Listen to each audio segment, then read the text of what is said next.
ලොකු ප්‍රශ්නයකට මුහුණ දීලා තියෙන්නේ අපේ කම්පැනියට පරිප්පෝටරයක් දාලා දෙන කවුරුත් දන්නේ නැහැ. අයිතිකාරයෙක් නැහැ. පොඩි එන්න බලමු පොඩි චෙක් කරලා බලමු මේ තියෙන කන්ට්‍රීන් බාපු ගමන් පොඩ්ඩක් බලමු අපි.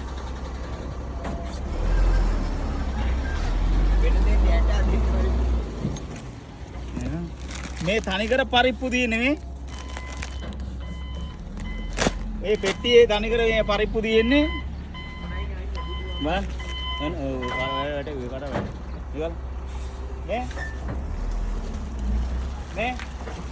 මේ කවුරු හරි පරිප්පෝටරයක් දාලා දෙන අපේ මේ කම්පැනියට අයිතිකාරයෙක් නැහැ.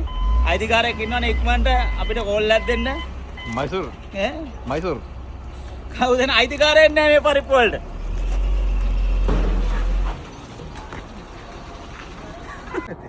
නෑ නේද තඩි බෑද? අයිතිකාරයෙක් නැති ඉඳ. අඩෝ මරුනේ. කවුරු හරි දාපු කෙනෙක් ඉන්නවනම් ඇවිල්ලා අරන් යන්න බඩු නිකන් තියෙනවා අර මයිසූර් පරිප්පු. මයිසූර් පරිප්පු.